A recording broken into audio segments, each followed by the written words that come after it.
Good morning. Welcome to a very topical discussion. From the amount of registrations, we knew that this was going to be a good one. My name is Rianette Whitehead, editor of FAnews, and I'll be your host for this session. We would like to thank Aon for sponsoring this webinar. The load shedding crisis is real for all of us, and the future does not look bright. The proverbial light at the end of the tunnel is fading fast. We, as an industry, are in the business of making sure our clients can carry on with their lives and with their businesses when they have an unfortunate event. Unfortunately, it has become clear that not everything can be insured. And now grid exclusion has become a reality. So let's unpack this. We've got three very relevant speakers today. Please note that the majority of questions will be handled only after all three presentations. Please post your questions in the Q&A section, not in the comment section. Otherwise, it will definitely get lost. And I will introduce each speaker as we go along. So our first speaker is Monique Leroux. Monique is a senior researcher at the Council for Scientific and Industrial Research, the CSIR. Monique has more than a decade of experience as a senior engineer. She joined the CSIR in February 2022 and works in energy systems under the Energy Research Center. Leroux has worked on several prominent energy projects that dealt with network development, planning for load shedding forecasting, and distributed generation in the Eastern Cape, as well as network development planning in the Western Cape and Northern Cape. She's currently working on a CSI-Eskom collaborative project on the planning of operating grids with high shares of variable renewable energy across Africa, a career interest focused on grid connections of renewable energy and the stability of the network in the presence of large amounts of inverter-based generation. Monique's topic is the load shedding forecast and the risk of a grid collapse. Thank you for your time, Monique. The floor is yours. Hi, thank you. Thanks, Rianette. Morning, everyone. Rianette gave a very good introduction. I was preparing my mind to give one as well, but I'll leave it at that. Let me quickly share my screen.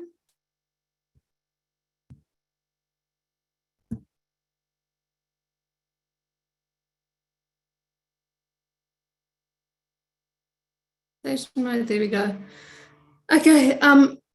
As Rianette said, I'm an electrical engineer. I used to work many years ago. For many years, I worked for Eskom, and then I was in private sector for a while, and I'm now with the CSIR, with the Energy Center.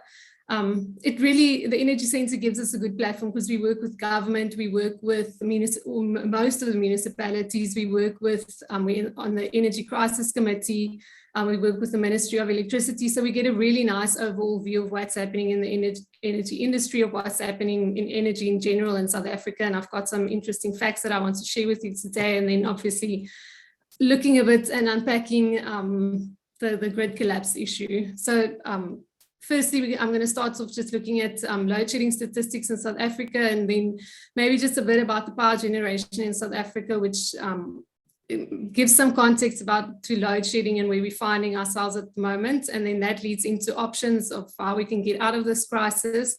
And then a discussion on the national grid collapse. I maybe just want to quantify from the start that I'm not going to give a percentage of how likely it is for the grid to collapse, but I'm more going to give sort of a bit of engineering and science behind it so that there's a better understanding of what that entails and how likely it is to happen, so that people can have better information to equip themselves to make a decision about how relevant that is, how likely that is to happen. And then maybe just like a little bit of a quick discussion on what we're doing with grid modeling to put all of it in context, and then some closing remarks. Okay, the first slide, there's always really bad news that we have to share with everyone. As part of our sins, we have to collate all the load shedding and power generation statistics of South Africa and then put it together, and we generate a report every 6 months, which we put out to anyone in South Africa so that they can see this data and use it for whatever necessary they need for. This graph on the left, that's basically the amount of gigawatt hours that has been shed in South Africa for the last couple of years. And you can see here from about 2014 is really the time when we started going into proper load shedding. We had it for sustained periods. And then that picked up sort of, as you can see, like a very sharp exponential growth. In 2022, we had 4 times more load shedding than we did in 2021. And then this year, this graph here is up to the end of March. We definitely on track of having 4 times more load shedding again this year compared to 2022, which obviously is a very worrying trend, and no sign yet at this time of things slowing down, of things getting better as we move along. This also just shows the hours of load shedding that we've had in 2023. You can see in April, a significant part of the hours have been spent in stage 6 load shedding, which really is very worrying. And then also this graph just shows the days that we had load shedding. You can see here from compared to 2022, in the past, we saw a trend that in the beginning of the year, we never had that much load shedding. It sort of started always picking up towards the end of the year, but this year just started off with a bang, and we've had basically full load shedding every day of the year for 2023. Then this is Eskom's energy availability factor. There's been a lot about spoken about the energy availability factor in the news. And just in quick terms, energy availability factors, Eskom's total plant and how much that's available throughout the year or throughout a period of time. So basically, if it could be 100, you say the percentage or the amount of time it was available compared to 100% that it could be available. So clear statistics here showing a very linear, almost decline in energy availability factor. This is for all of Eskom's plant, and just showing that from 2017, we've had this sharp downward trend in terms of their plant being available, and then hitting new record lows in 2022, and expecting very much that we'll hit new record lows in 2023 as well. Maybe just something interesting to note here is that this trend per year, you can see at the beginning of the year, we always have sort of a low energy availability factor, and then that picks up towards the middle of the year when demand picks up. Eskom return more of the power stations to service as is necessary during the winter months when demand is quite high. And then we've got this unfortunate drop off towards the end of the year for each year, when it seems that Eskom can't really keep up with maintenance, and they can't keep up with unplanned maintenance, and the energy availability sort of just tanks this time of year, which means that we could probably be in for quite a rough ride going into the rest of 2023, because we see the same trend picking up as we're going into the winter months, and then we're expecting probably that there's going to be a drop off going into the rest of the year, as we've seen in the previous years, which obviously is not good news for us. Then this is maybe also just to say what I've been discussing a little bit more in context. This is Eskom's generation capabilities. We know most of it is still from coal-fired power stations, 72.8% in 2022. And then these are the other ones, nuclear, PV, solar, etc. And this is Eskom's total generation capacity that they've got available to them, which is close to 55 gigawatts. And then this red line just shows the system peak that we had last year in 2022, which means this is and for any single hour, this was the largest amount of energy that was consumed by South Africa. It usually happens somewhere in the winter months when we've got a nice cold front moving throughout the country.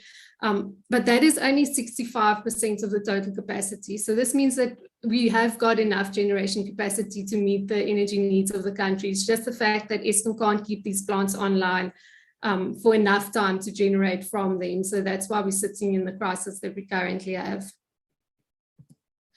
And then this one also brings it home a little bit, because Eskom's coal-fired power stations, if you look at that individual energy availability factor just for the coal-fired power stations, you can see that it's a lot lower than the rest of their stations. The nucleus actually and hydro has fared quite well, and that's really pushed the energy availability factor up quite a bit. And this gives us a reason sort of why that is, and what we're looking at going into the future. You can see this is that over time in 1960, 1970, the governments at that time had quite an aggressive build program, and their policy at that stage was just to build a lot of base load power from coal, and to fund the economy sort of through cheap power that was readily available, which seemed like a good strategy at the time. But then we went into sort of late 90s, early 2000, and the build program like sort of completely stopped. And there was like a big warning from Eskom at that time to government to say that you need to start building new power stations, and that warning wasn't heeded at that time. And now we're sitting in a situation where we sort of want to put we are here now, and we're facing this cliff going downwards. Most of these stations are nearing 40, 50 years old, which means that we are going to start seeing more breakdowns. We are going to see Eskom struggling to keep them online, and this is going to continue for years ahead. So this really drives home the fact that we urgently need more capacity on the grid. We urgently need more power on the grid. And there's been a lot of debate about, can we extend the lifetime of these power stations? Can we increase the energy availability factor? And there's lots of technical questions around that can be unpacked. And I don't think anyone's got a solid answer for that, and certainly it might be possible, but the fact remains is that we really need more generation capacity on the grid to truly get us out of the crisis that we're currently in. And then there's just maybe a quick overview on renewable energy. I'm not going to spend a lot of time on that, but this is just to say that we've added around 6,000 megawatts of renewable energy onto the grid in the last 10 years. 6,000 megawatts sounds quite impressive if you think we're in stage 6 now. It should cover us for 6 stages of load shedding. But unfortunately, when you look at renewables, it's very intermittent, and the capacity factor for renewable energy is quite low, as shown by this slide. This is the capacity factor, which basically just means how much energy it can generate out of a total amount that's physically possible. And for solar, the top one, we're sitting on an average of 25%. So it means like your solar plant's only available 25% of the time, and we're taking like quite a big dip here in June, July, when demand is at a peak. For wind, we're looking at a bit more of an average throughout the year, and it's a little bit higher, but it's still only at 33%. So if we say we've got 6,000 megawatts of renewables on the grid, at any given time, on average, we only really have 2,000 megawatts available from that. So that means if we want to use renewables to get out of the crisis, we're going to have to add a lot of renewables to the grid. Okay, then just in summary, in terms of that, what we need to do to get out of the crisis, we've only got 2 options. The first option is to try and get the energy availability factor of the current fleets up, as I've discussed. That should take us out of or get us out of the crisis, because there is technically enough generation available to supply the country's needs. It's just that our energy availability factor is so low. And also a lot of questions that's being asked, would it really be possible to get us out of the crisis just trying to get the energy availability factor up? I know Andre had spoken a lot about it in the media, saying that it was his strategies to try and get that factor up to get us out of that crisis, because that sort of would give us a quick fix out of it. But for various reasons, and which are not really known or are difficult to discuss, that has proved difficult. And we probably, looking at the trends, would want to say that continuing into the future, it is probably going to remain difficult to get the energy availability factor up. The other option then is to add new generation capacity to the grid. Unfortunately, if you look at big baseload power stations like coal and nuclear, you've got a 10-year lead time. Renewables also, unfortunately, have run into some headwind regarding grid, where there isn't grid available to connect them in the areas where we would really want to. And to solve those grid issues, that's also going to be around 10 years. Then we're looking at some other out-of-the-box options like local gas exploration, which is very contentious, but that could definitely be a quick fix for us as a country. And then the other option that's also been sort of pushed by government a lot lately, and rightfully so, is rooftop solar PV installation. And the graph at the bottom just is like a quick overview of what's happened in Vietnam, because they also sort of ran into similar problems, having a shortage of capacity, in the government in Vietnam offered very attractive feed-in tariffs to customers to put rooftop solar on their roofs and to sell the power back to the grid.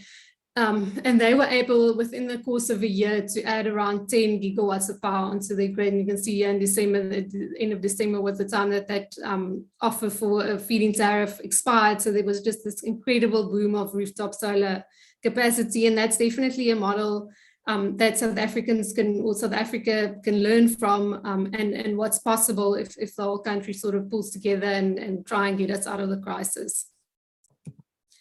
Okay, then a national blackout, the big question that's on everyone's lips and that's been in the media and been discussed. And as I said, unfortunately, I can't say probability-wise what that is. You could probably calculate it if you look at all the factors involved, but unfortunately, I don't have that available. So I'm just going to give you the background, the technical background, and hopefully that will give a good platform for you to make better informed decisions about what that looks like and how likely that is. Okay, so maybe just a little bit of background to set the scene. The whole power system is governed by a central frequency. In South Africa, that's 50 hertz. In America, it's 60 hertz, but all the power systems in the whole world has got a central frequency, and everything that's connected to that power system needs to operate at 50 hertz. So every power station that's connected to the grid will be generating power at exactly 50 hertz, and the frequency will be the same in the Eastern Cape, same in Joburg. The whole system's got the same frequency, and that is something that's closely monitored in the Eskom Control Center, because for any change in frequency, it means that your supply doesn't match your demand. It means that there's either not enough generation or there's too much generation, but these two need to be in balance for your frequency to remain at 50%.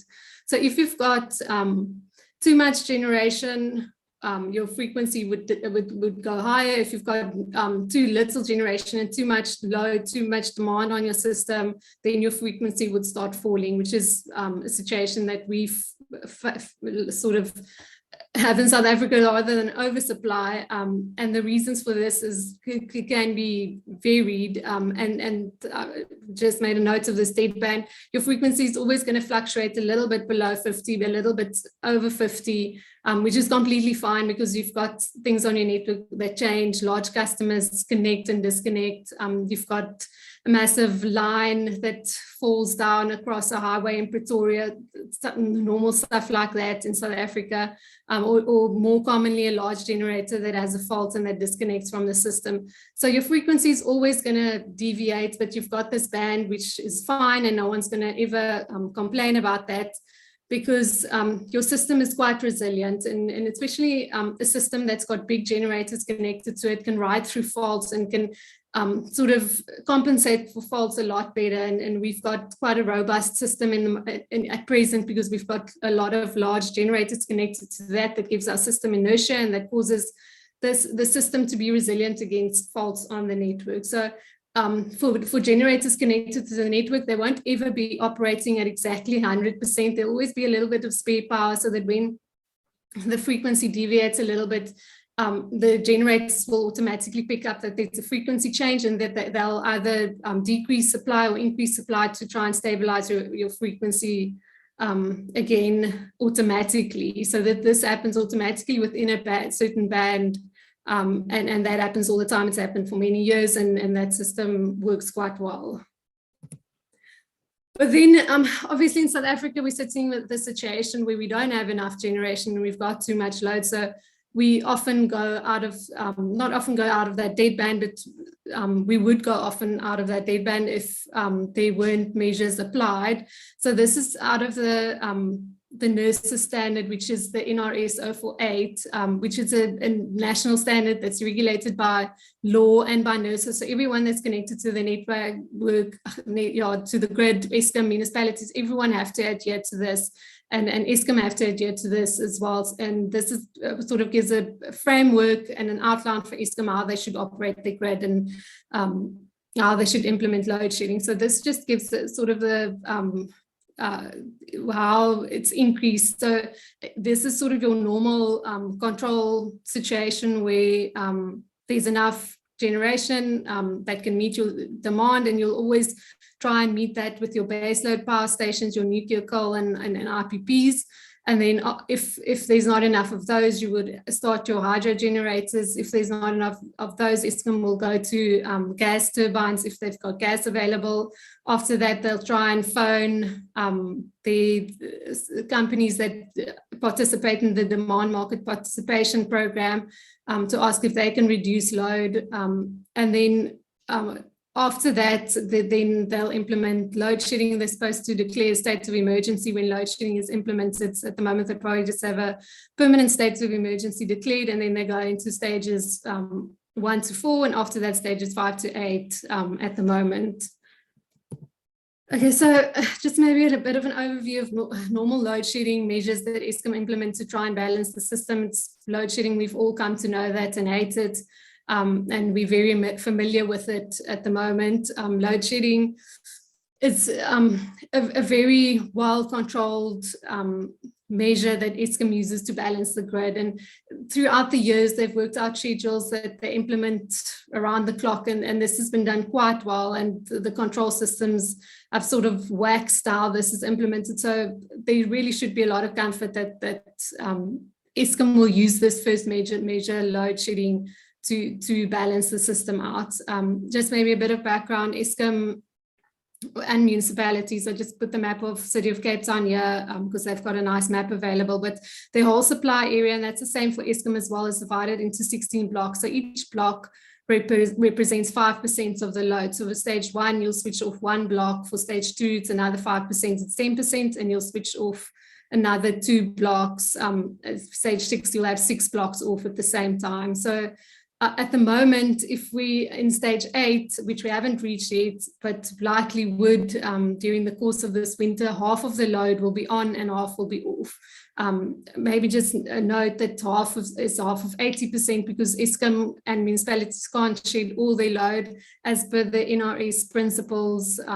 They need to keep essential and critical loads on. So it's only about 80% of the total load that gets shed, but in stage 8, you would have 40%, 50% of that on, 50% of that off, which is quite scary. But it still sort of should give comfort that the system is regulated, that the frequency is controlled via that way.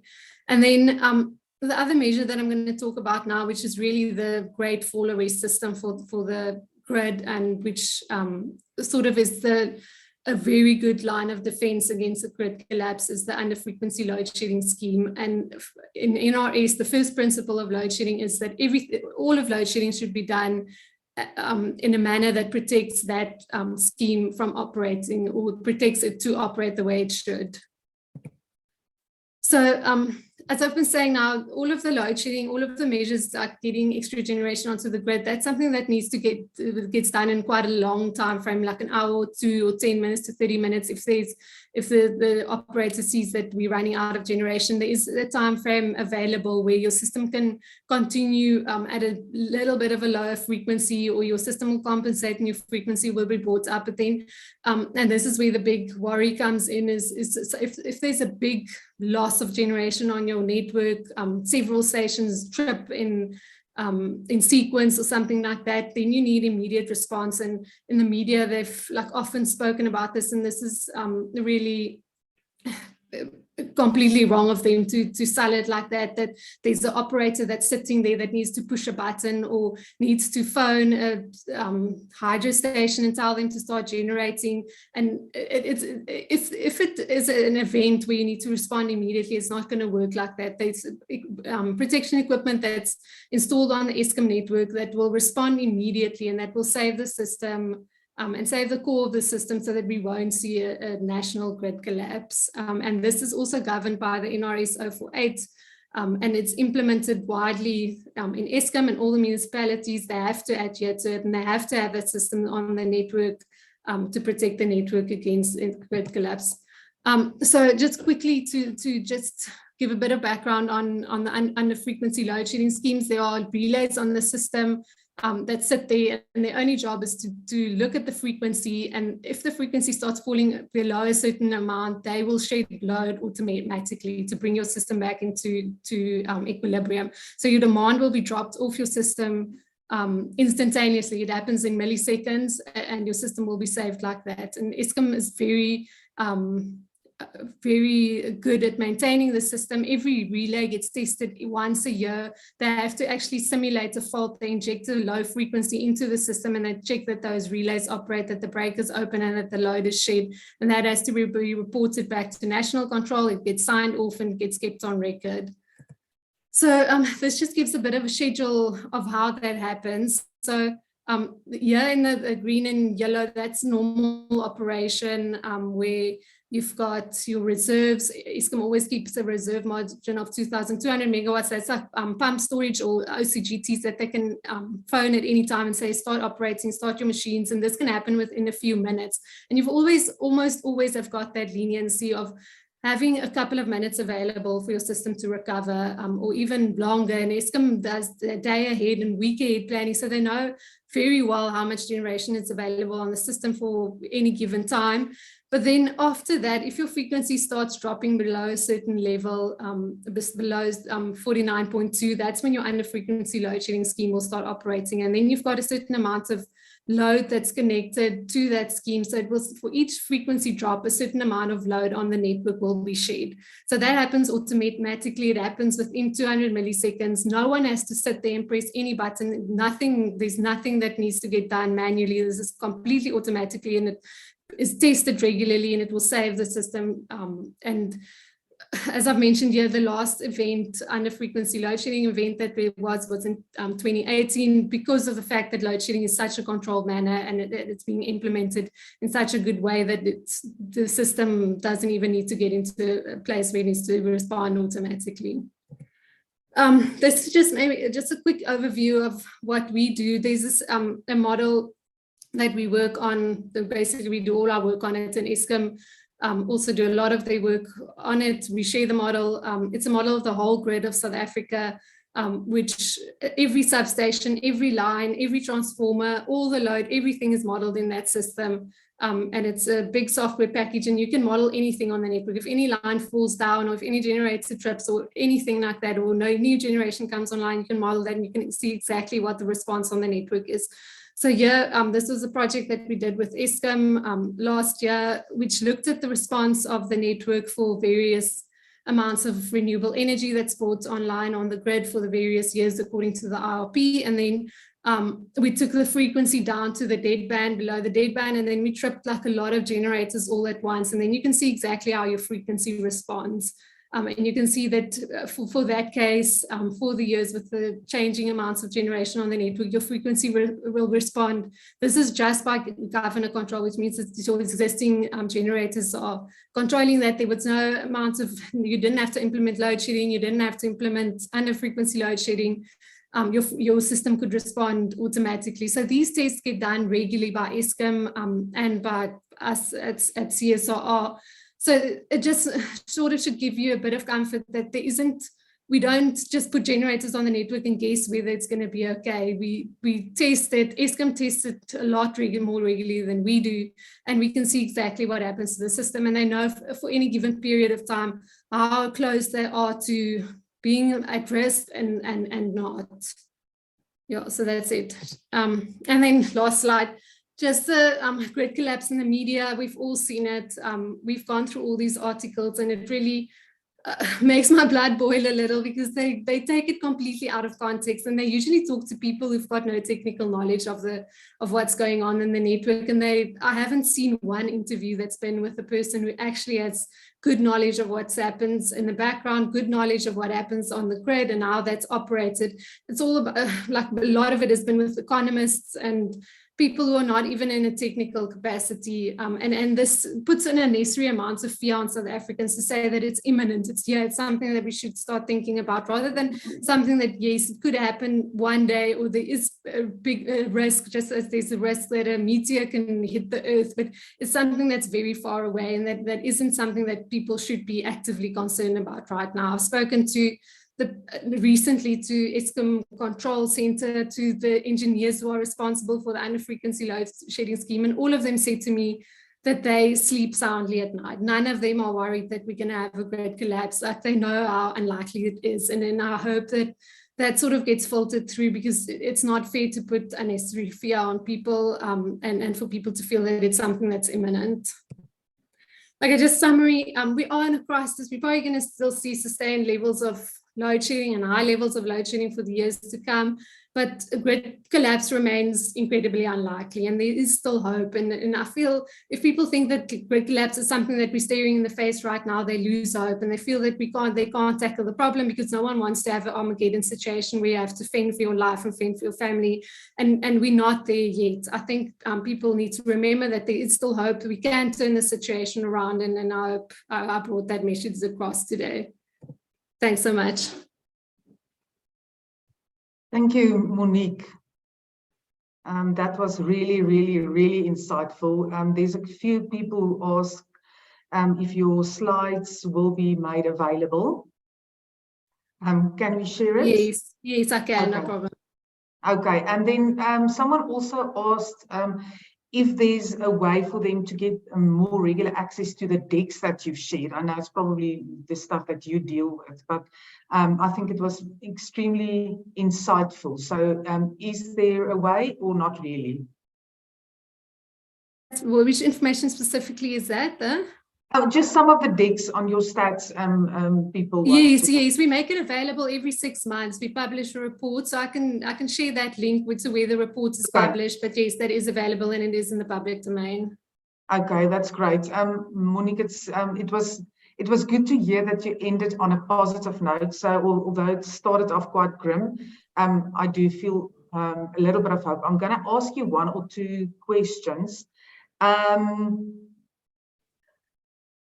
One is someone that specifically said, as far as you know, what are Eskom doing with eThekwini to get Durban back on normal load shedding schedules like the rest of the country? Surely if we load shed like someone else, like everyone else, it would reduce general demand. But I'm not sure that you would be able to answer that question.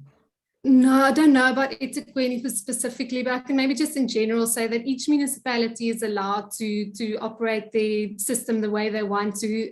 They can shed the way they just need to reduce their demand by 5% for each load shedding block. But Eskom has complained in the past that municipalities don't take their fair share, and that's why they started to really check it. And there was this whole thing with Frankfurt municipality recently in the news where Eskom did clamp down on them, and everyone felt Eskom was incredibly unfair. But we did review that case, and Eskom was well within their rights to have an issue with it, and we feel that it was right that they won the court case because Frankfurt didn't do what they were supposed to do. And hopefully, if there's an irregularity with eThekwini, that we get sorted out as well.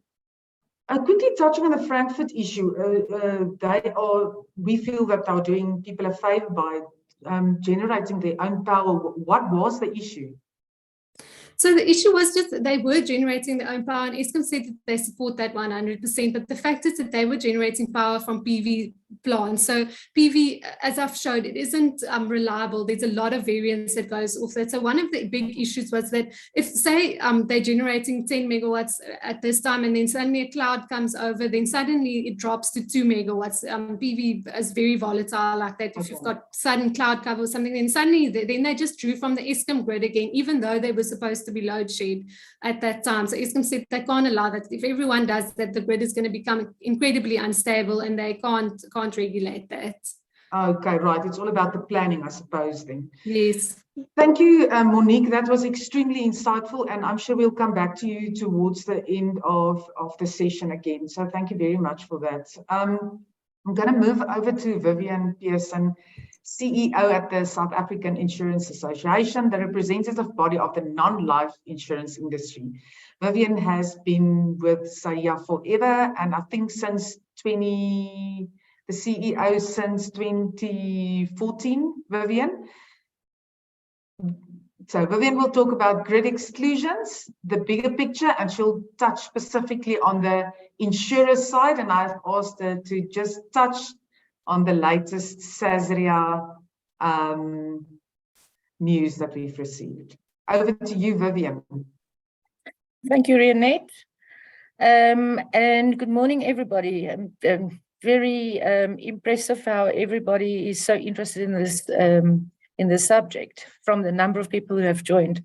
So welcome, and I will quickly share my slides.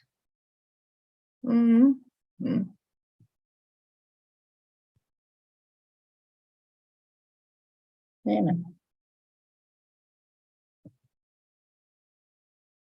Okay. Okay, Rionette. It's worked up to now. That's okay, it. there it we is. Go. I just need to go to that button. Resume slideshow. Why doesn't it go to slideshow? Right on top. There, just go. There we go. There it is. Thank you, Vivian. Thank you.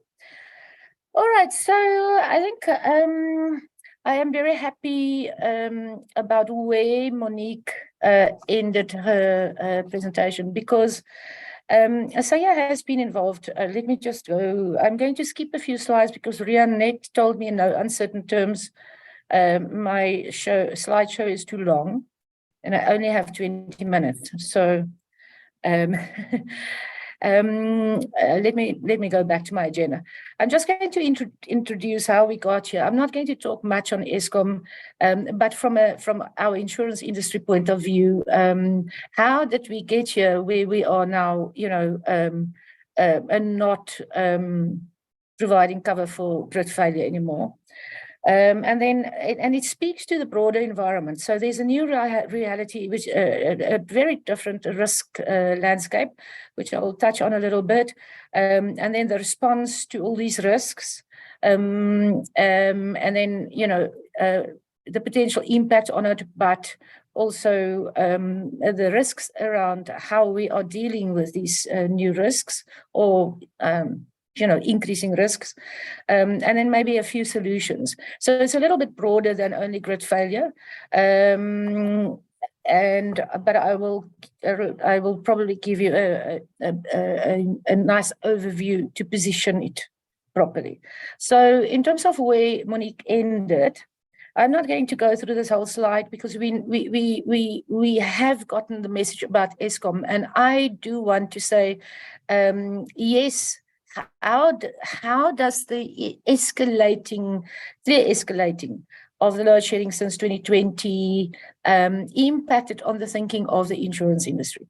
And it caused, work to be done to see what would our exposure be should grid failure happen. And I am not going to say it will happen, because I have hope, just like Monique. But the point is, the risk is now not unforeseen anymore, and therefore deemed to be uninsurable by insurers. So I do want to make the point here. So that's the one point I wanted to make on the slide. The second point that I want to make is where I have there in brackets on bullet point number 3. There are some developments though. There are a lot of work done. There is a lot of work done by Eskom. The load shedding, and strangely enough, I am not totally, I am very supportive of it, because that's how we're going to avoid grid failure. And it's absolutely necessary to avoid it. It will be very unexpected if it happens, but it is not unforeseen. That's the point that I want to make. There's a lot of work done by BUSA, Business Unity South Africa, Business South Africa, together with the presidency, and they have plans in place on how to quickly respond to this, and how can business assist here to sort of try and alleviate the current real difficult situation in terms of energy. There are 3 projects identified to work with presidency directly on, between business and government. And the first one is obviously energy, because it impacts business quite severely.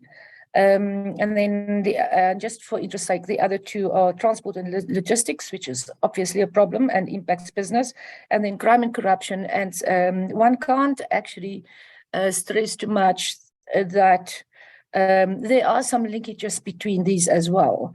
So business will be, there are already plans in place in terms of how to contribute in assisting in these crises.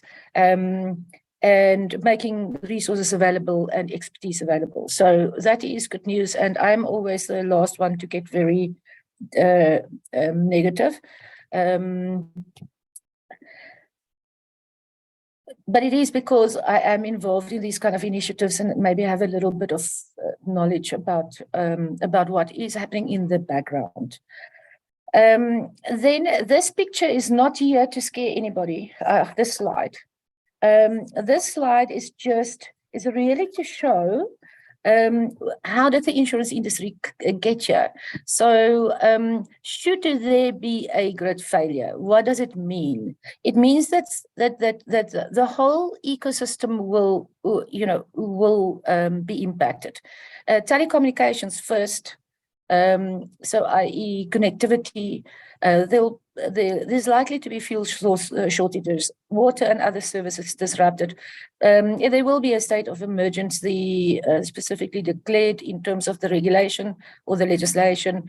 And then there's obviously a high likelihood for riots and looting to occur. And for Eskom to bring it back on, they have given us an estimated time from 14 days maybe to 21 days, because obviously the grid can't be switched on at once after it collapsed. But again, as I'm saying here, this is not all doom and gloom. It will be very, Eskom is not expecting the grid to fail.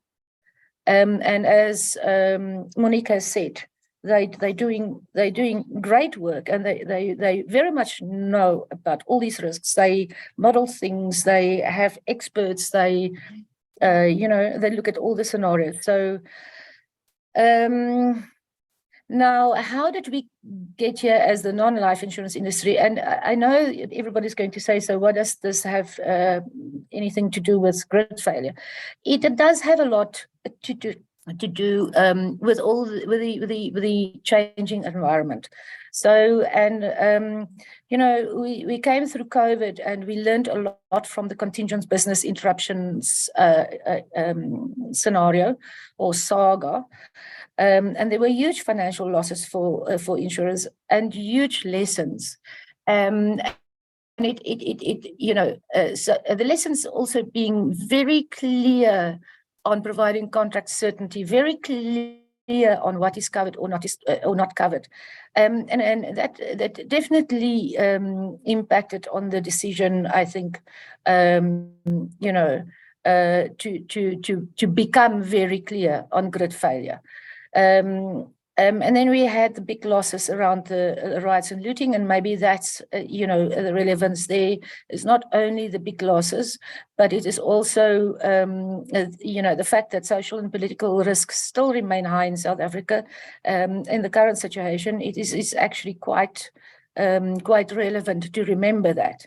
And then we had the catastrophe losses in flooding, in the KZN flooding. And so all of these have had a negative impact on the attractiveness of South Africa in terms of appetite. And I think, as I said before, that it did impact also on how the insurers are looking at these increased risks and these very high risks where there's so many exposures. We have identified a few other systemic risks as well. So I'm still speaking to the changing landscape, of which national grid failure is obviously a very immediate, or I'm not saying imminent.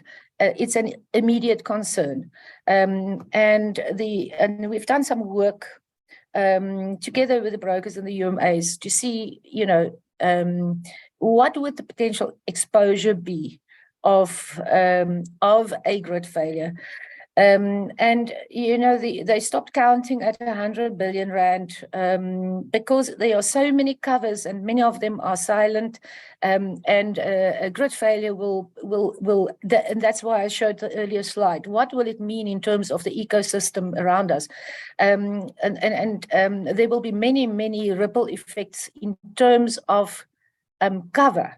And effectively, it was decided that actually the risk, the exposure is unquantifiable, and therefore it is again deemed to be uninsurable. So, having looked at the previous few slides, clearly the risk landscape has changed significantly for insurers and reinsurers in South Africa.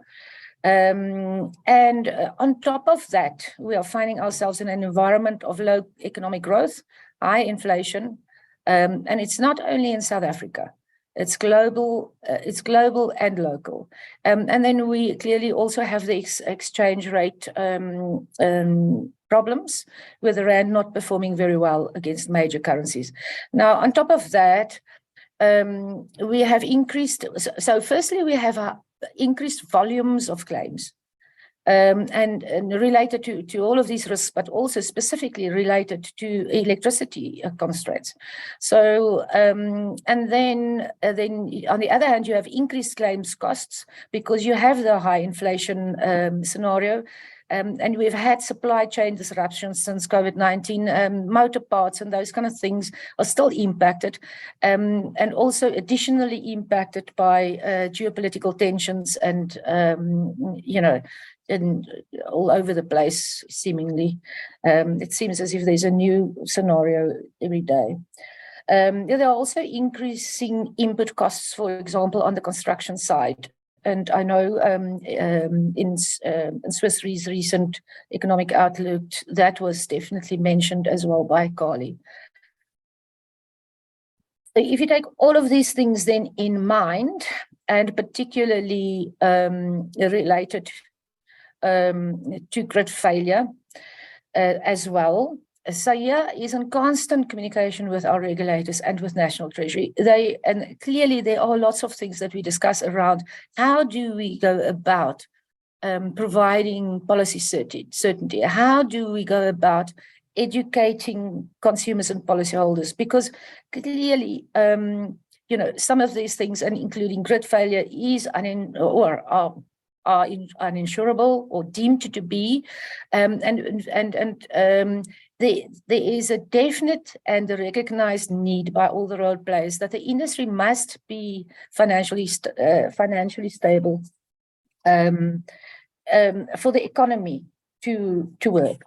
So you know, it is crucial for insurers and reinsurers to remain, you know, solvent. And be able to provide cover for insurable risks. And then again, I do want to really emphasize that we have learned very, very valuable lessons with the contingent business interruption outcomes, and recognize the need for contract certainty. And I do want to stress here also that individual insurers must make sure that their contracts are clear around what is covered and what is not. And it can't be a, you know, all the insurers sit in a room and agree on one size fits all, because that would clearly be deemed anti-competitive. And individual insurers have different risk appetites. So they will then individually make their own decisions. The reinsurers have indicated, obviously, that grid failure is not on their agenda as an insurable risk, and obviously that then sort of filters down to the insurers' decisions as well. And then clearly we have a changing landscape. So well, I've already mentioned that there are other risks as well that's making South Africa less, but not totally unattractive, less attractive, and definitely not totally unattractive. for reinsurers. There is a lot of appetite for South Africa, but clearly they've been very clear on what they don't have appetite for. So how did the insurers react? The individual insurers had obviously looked at all the relevant factors and adjusted their approach to crop failure and load shedding related covers. I think it's relevant to mention load shedding here as well. And I've already mentioned, as per their own risk appetites. And it is impacted by the sort of increasing risk and and sort of the new view of a grid failure likelihood, and as well as other factors like the availability of reinsurance. So in general, the response from the insurers have been to exclude grid failure cover. And they did it. I do want to say that they did it in a responsible way. They did it, when a contract was renewable, for example, communicating properly to the policyholders in line with what the regulations require. And also, many of those insurers actually had some consumer education activities as well to sort of position where this decision comes from. There is an issue around the premium, so clearly it is only fair if you remove cover, then your premium must be impacted positively, but in more often than not, it seems that kind of cover was silent and not necessarily separately priced for, and that was obviously when it wasn't deemed an uninsurable risk yet. I'm not going to give you, I'm not an insurer, and I've just picked up these kind of things from the market, so in terms of load shedding related cover, as I've already mentioned, grid failure is now excluded completely. So load shedding, there are different ways of dealing with it, and it is per the individual insurer's risk appetite.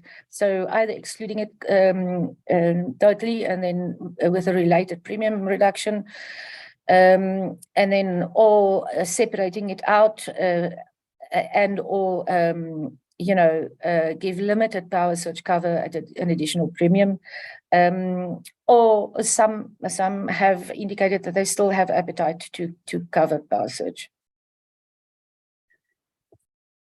So there are risks and a potential impact on these changes, and I have identified the sort of, like, in my view, the main ones.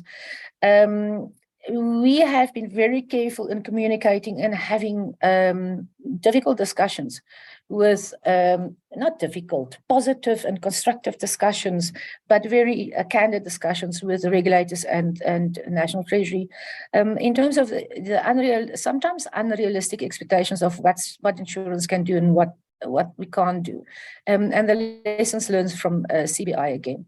And there is a real reputational risk, and we've seen a lot of policyholders very irate about, these new changes, because there is this question of insurers are always taking away cover, and yet the premiums are continuously increasing. In that it is really a very real issue at the moment. We have already mentioned increased inflation, etc., increased claims costs, increased volumes of claims, etc. So there's this perception that insurers are always doing things for their own profit, and when it becomes a little bit difficult, then they just drop it. But in the meantime, our premiums increase. We've had this discussion with the regulators as well, because the matter of the fact is it is crucial for the insurance industry to be sustainable. It is crucial for individuals and businesses and for the economy at large, for insurance to have to be available in the cases of where things that are insurable. And then consumer education is needed by everybody. Some of our members have done that when they started communicating the grid failure exclusions. So here has a campaign in place, and there's also definitely a role for the intermediaries to play. So if I can, let me carry on with the risks and potential impact. I know Annette wants me to probably finish now, but I'm almost done. I just Rianette, don't let me forget about SAS, Rianette. There is another risk is, I think, the different inclusions and exclusions, different policy wordings, etc., etc. And I know Seamus is going to possibly touch on this. It's difficult for policyholders to understand clients. It's difficult makes it difficult for brokers. But then, is it possible to have common wordings and approaches, which we have just done? Asked a legal review of competition risk from the Herbert Smith and Friels, Banik Altini, and there's definitely a high risk of being deemed collusive by the Competition Commission. Now, we have a very good relationship with the Competition Commission. I know that the FIA started talking to this with our regulators, the FSCA, and we will just have to see where we go on this one. And a very real bad thing, and I keep on saying that the insurance industry does not want to be here. In actual fact, these kind of decisions around grid failure, exclusions, etc., will just be increasing the protection gap further. Already, non-life insurance products have a low penetration in the market. This new reality in which we are finding ourselves will just increase the protection gap. I'm going to touch here on SASRIA, because I was just sort of reminded, on this increasing protection gap. And we do know, I'm sure everybody in the room knows, that there was a notice from SASRIA indicating that they are also going to exclude grid failure related claims. There was a bit of worry from the market, firstly about the timing, in terms of what insurers must do, changing systems, and also informing the policyholders as per the regulations, and the time frame given was not conducive to that. So SASRIA has then subsequently retracted that notice. But there are also other issues around this conversation, and I was not going to talk to SASRIA because I am meeting with them next week to find out their thinking. But I have seen an updated interview this morning in the press, so I'm going to touch a little bit on that. So clearly, one must understand that SASRIA is still an insurance company. And regulated under exactly the same, act than any other insurance company, and it speaks here to the ability to reserve enough capital per the regulations to cover risks, and clearly, SASRIA is now deeming also that grid failure would be uninsurable. And they've already had the experience with the riots and looting, where there were huge losses there. But in the meantime, they have indicated now that they are in talks with National Treasury, because there are huge concerns from my members and other people in South Africa around the role of SASRIA, which is a special risks vehicle, insurance company, and should they now also not be able to give cover for grid failure, what will be what will the impact be on the country? And speaking again back to the protection gap, because businesses and individuals do need that cover. Investors need to have but this is a conversation that's still ongoing, and Sasria and Treasury are talking and seeing how can they maybe look at a minimum kind of level of cover or not. And so I think one must just be a little bit patient on this one. Right, let me go. I'm finishing now. The future solutions. These are solutions for the broader uninsurable types of business. And or systemic risks. And we are talking with National Treasury and our regulators about public-private partnerships, about introducing parametric and index insurance in the country. That I don't think that would necessarily work for grid failure. But it could for other types of systemic risks. And this dialogue has been ongoing and very constructive. And we are soon to have our meeting with National Treasury to work through the proposals that we have of how we can jointly, government and the industry, come up with some plans so that we can also, deal with these kind of situations, because even if an event is uninsurable, there still needs to be some sort of way in which to assist the citizens of the country and the businesses of the country, and that we believe can only be a public-private partnership kind of initiative. And maybe just to come back to grid failure, I am done, Rianet. Maybe just to come back to grid failure, just like we business, and SAIA is very much involved in the BUSA and BSA initiatives and the public-private growth initiative, and most of these related directly to the presidency. In terms of working together, we can sit on the sideline and blame everybody, and criticizing everybody for not assisting with this energy crisis. But it would be very, very much better if we contribute to addressing it. Thank you very much, Rianne. Thank you, Vivian. That was very, very insightful. My tummy is turning. Have you touched on the Sasria? I quickly had to run out. Have you touched on the Sasria issue? Yeah, I did. Thank you very much.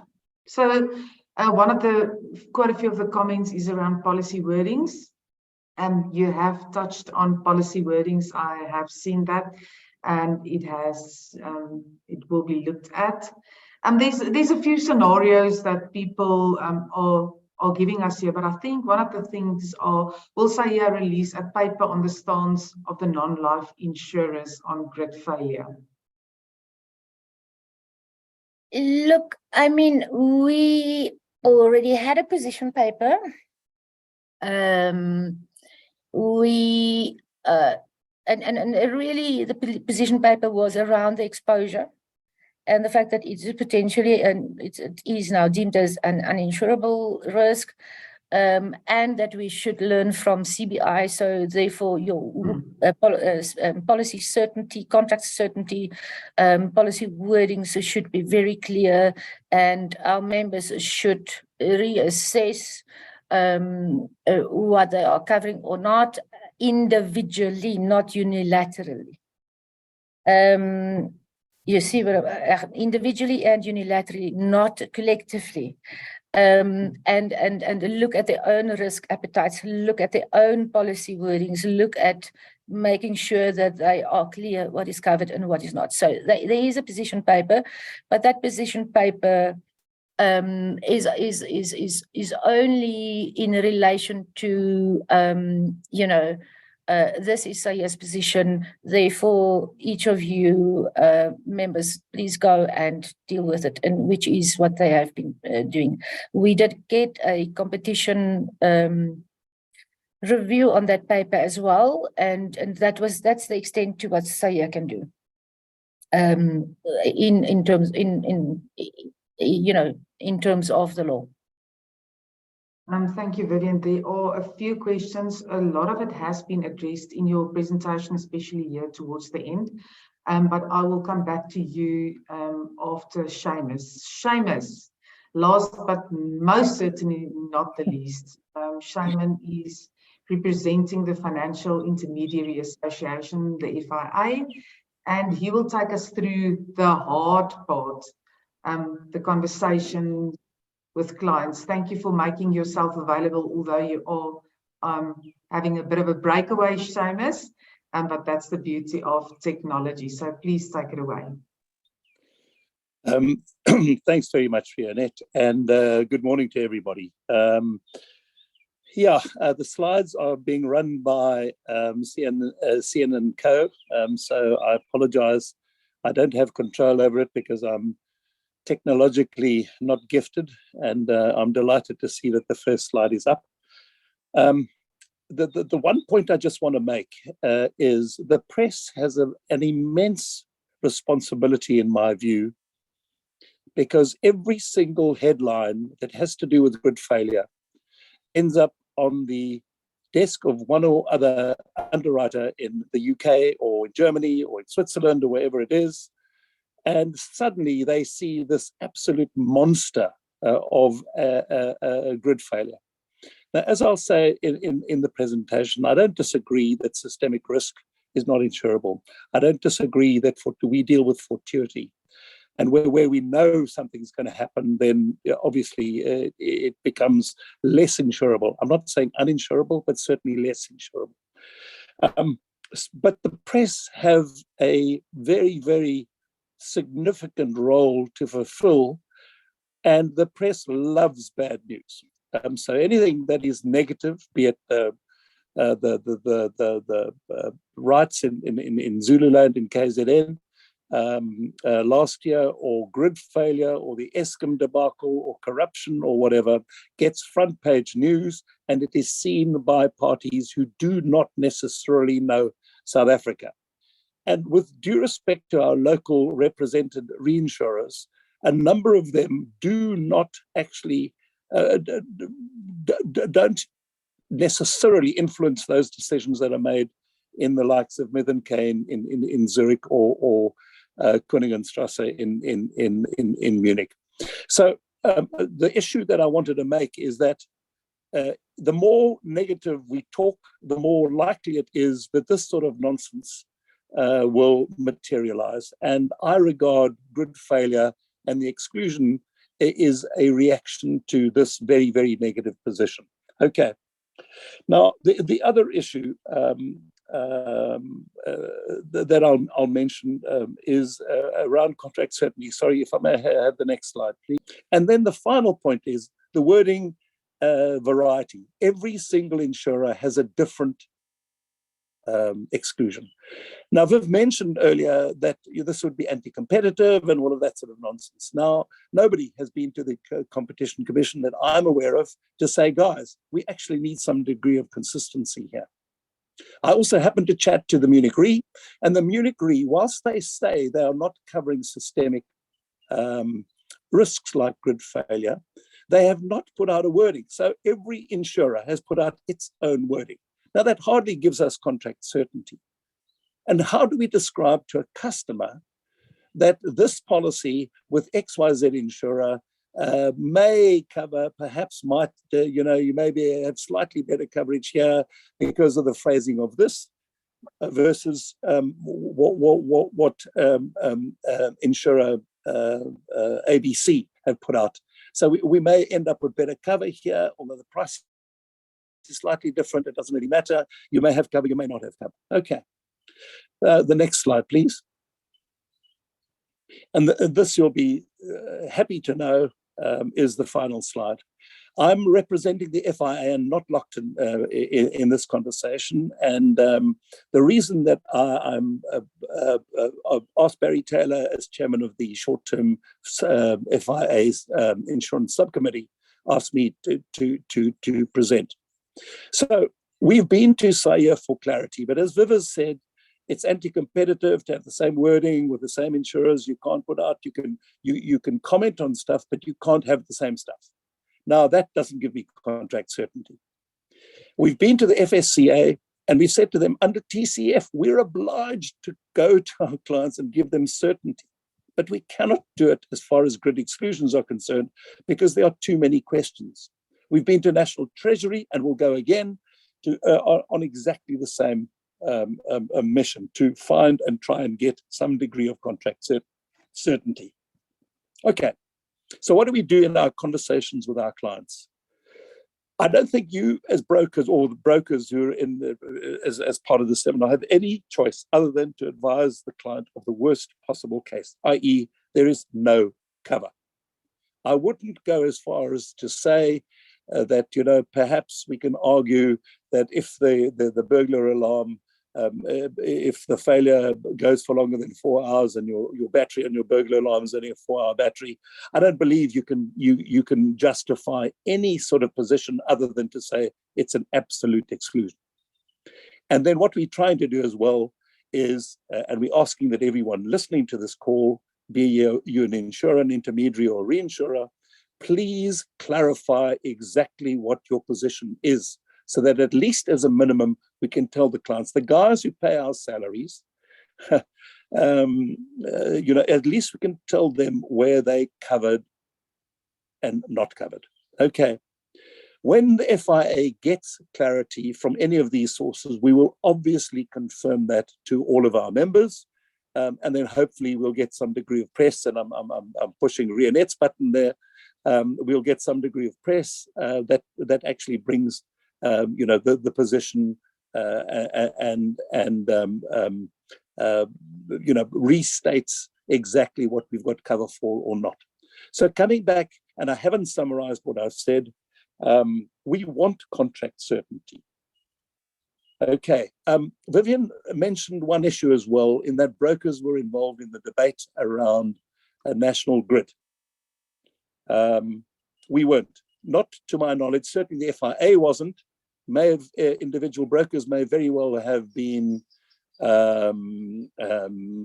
contacted by SAIA and individual insurers to give their tap and safety, but certainly from an association perspective, there has been absolutely no contact whatsoever, and we have not actually given a position at all. That said, I support 100% the fact that there can be no systemic risk insured. We insure against fortuity, not against inevitability. But the reaction of the reinsurers and the reaction of the insurers, in my view, is highly, highly inappropriate for the position that we find ourselves in. And I'm very, very grateful to Monique for at least giving us some comfort around the structures that are in place in order to make sure that the worst of load shedding does not result in grid failure. Thanks very much. Thank you, Seamus. So Seamus, I assume you've had a few conversations with clients around the grid exclusions. In general, what did you experience? Well, it's entirely negative, and it's exactly the same as CBI, you know, where for example, CBI, I understand that we can't cover COVID or infectious diseases anymore because that caught us by everybody by surprise. I know of nobody who predicted that it would happen. But I do know that the naysayers related to grid failure are very, very, very prominent. And it's a bit like the social media, you know, the negative news gets headlines. Positive news very, very seldom gets headlines. Okay, so yes, we do have logistical problems, as Vivian has mentioned, in terms of CBI claims coming through. There is a whole heap of court cases about COVID claims and CBI type losses, etc., that were totally unexpected. And I would argue that there are 100 reinsurers in the world, and we're not allowed to collude in South Africa, but I can guarantee you that those 100 reinsurers in the world are colluding. Because when one moves, all the others move, and they seem to happen to move. And finally, the Sasria position for me was very, very, very interesting. That an organ of the state with a 100% shareholder can in fact issue notices that are in breach of legislation is absolutely gobsmacked. So the fact that they in fact have retracted those means that there was a negative reaction. As the FIA, we have not had any engagement with them, and they're not prepared to talk about what their exact position is. But I'm pretty certain that their shareholders have said, their reinsurers have said, we're not prepared to cover grid collapse. And I can understand it, for the reasons that I mentioned earlier. So when we're discussing with clients about exactly what the status is, I have no option other than to say the very, very worst. And that if they don't make their own power sources, and they don't necessarily deal with their own exposures by generating their own power and making sure that when load shedding and potential grid failure occurs, that they can in fact keep their systems running. Otherwise, there will be massive problems. And quite frankly, I would be very, very, very surprised if a court upholds repudiation by an insurer where grid failures resulted in telecommunications collapse, and therefore your notice to your response, your on-response service as part of your burglar alarm contract can't operate, because that is well beyond your control. So I suspect we're in for a massive series of debates involving attorneys. Thank you, Seamus. I think I'm quickly going back to Monique. Monique, if you can just get your sound, and thank you. A few comments that I'm sure you've seen. If Eskom engineering are sleeping easily, what is the actual problem in terms of our power supply, apart from failing systems due to age and lack of capacity due to slow expansion? I mean, we all just blame Eskom for not maintaining the system. What is your comment on that? Because someone else said America have older power stations than South Africa, and they do not have the amount of breakdowns we have. Your comment on that, Monique? There's a lot to unpack there, but if I can just off the top of my mind just give my comments. There was an interesting report that Eskom released a couple of weeks ago that came as a massive surprise to me, and that report showed that it is the energy availability factor is not linked to the age of the substation. So actually some of Eskom's older substations are part of their better performing generation stations are part of their better performing stations, and some of the newer ones are actually poor performance, which means that yes, there's definitely a possibility that they can bring up that energy availability factor, and it might be linked to the fact that they didn't do proper maintenance in past years when they were trying to avoid load shedding, or it could be around political issues where we've heard in the news that there's corruption and there are cartels that are actively trying to get substations off the grid. So the reasons are varied, and it's difficult to find really what the truth among all of that is. But the fact remains that if there's a political will, if there's pressure on government, then we can get out of the situation. And I think that's important to remember that there is something that can be done. And as you said, like people often blame Eskom, but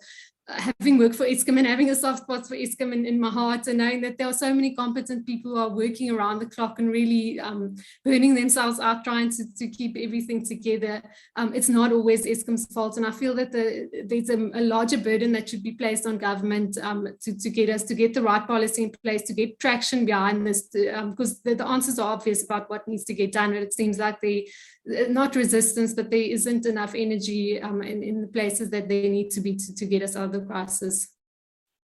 And how many more people are going to have to go solar? Like a lot of us have gone solar. It doesn't feel like it's helping the system really, or does it? I think we would have been in a much worse position if it weren't for that. And I think specifically now in the last couple of months, with the rebates that were announced in the budget speech in February came online, we sort of started seeing this boom. I tried yesterday to see if I can get statistics available of how much solar has been added on grids, but unfortunately, most of the municipalities don't publish it, and they also see that a lot of people install it and they don't register it. So it's still a bit of a fuzzy area as to how much exactly is being added. But I think as well, I think I saw in one of the questions they asked if, like Vietnam, if the right policy is in place and if government sort of gets behind this properly, can't we get more traction? And that definitely yes. If government can offer a feed-in tariff, which isn't something difficult to do, it's just something that they have to get in place and policy that they have to write, but which should be available and made available quickly, we'll see it booming even more. So yeah, that's all from my side on that.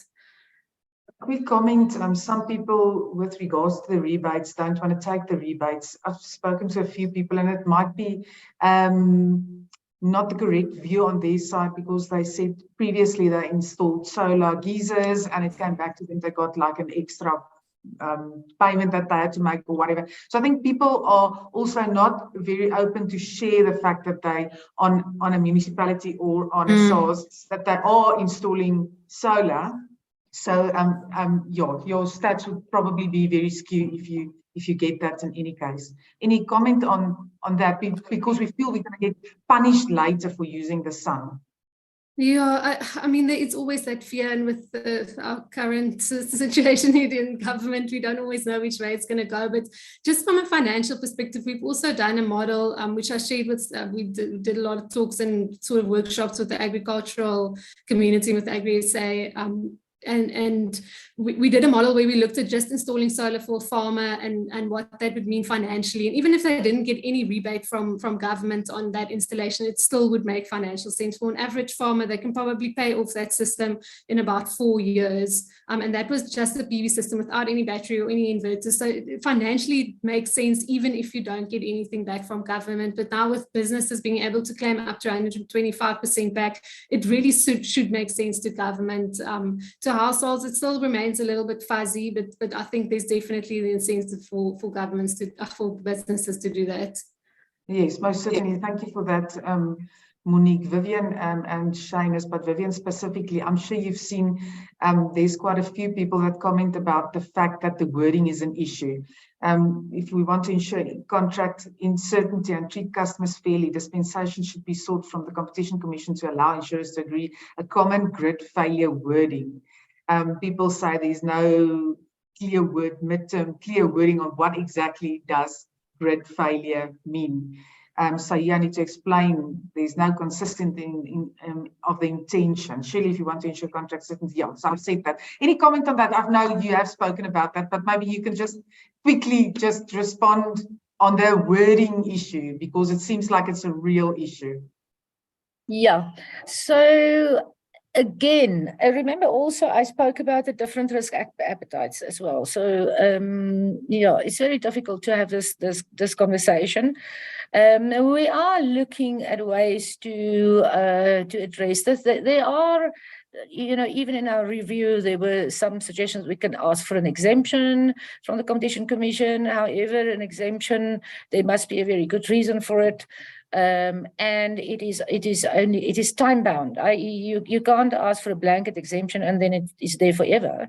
So there are other approaches, maybe standard guidelines, etc., etc.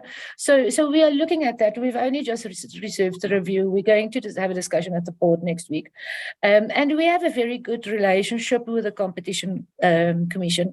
SAIA specifically. So we are planning to go and ask their advice and see, and they have approved some of our guidelines in terms of, for example, treating suppliers fairly, etc., which is not speaks to wording, but and they've approved it and given us input and approved it. So there are various ways in which to do it. First, we need to find out from the board whether there is appetite in view of the risk.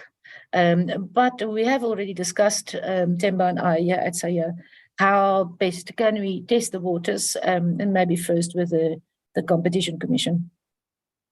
In respect of SAIA, are we going to see them introduce a general exclusion under the asset policy to ensure contract certainty, just like the SAIA general exclusions like war and terrorism?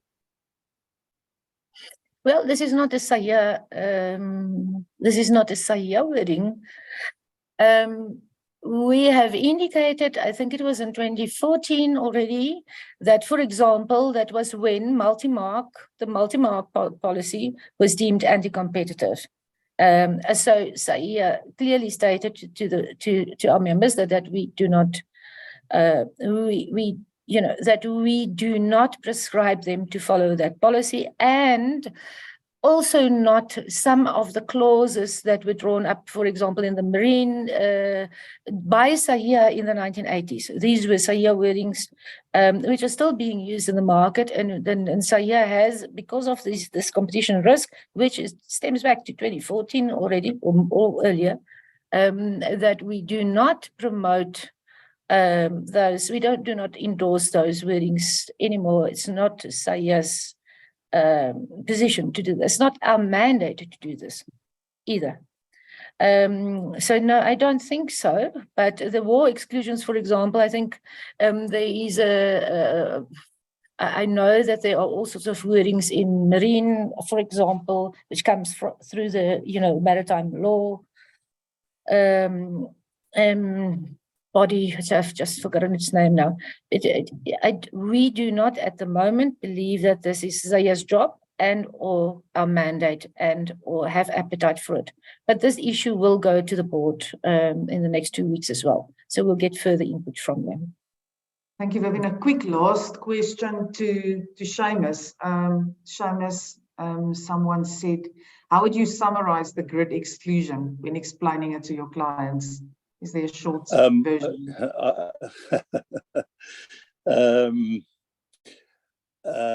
No cover. Bottom line. Bottom line, no cover. If it happens, stand on your head. The likelihood of, without extensive legal action, would be zero. And if I may just add, I believe that Santam, in their court cases on the COVID matters that they've been appearing to be defending, they needed those judgments in order to force their reinsurers to pay. So I regard that as a PR failure on the part of Santam, because they failed to actually emphasize that aspect of it. They needed those in order to get their reinsurers to pay for the various losses. So I think that grid failure falls into exactly the same boat. I think we are all wetting ourselves as a result of what the potential is, but I take great comfort from what Monique had to say related to the probability of that happening, which is really, really remote. And Rianette, if I may just tackle you as a member of the Fourth Estate, you and your colleagues in the national newspapers don't do us any favors. Those are not my colleagues, Seamus. Okay, they're not your colleagues. I'm the good guy, remember? Okay. Okay, thank you very much. I think it's 12 o'clock. It's the end of our session. I think it was an extremely interesting session. Monique, Vivian, Seamus, thank you very much for your time. I think this was definitely one of the best ones we've ever had, and I think we'll see this year. So it remains a contentious issue, and I think if we do it in a month's time, we will have the same amount of attendees and we will talk about the same issue. So thank you for your time. I'm Rianette Whitehead, FAnews editor, signing off. Thank you, Aon, for sponsoring this session.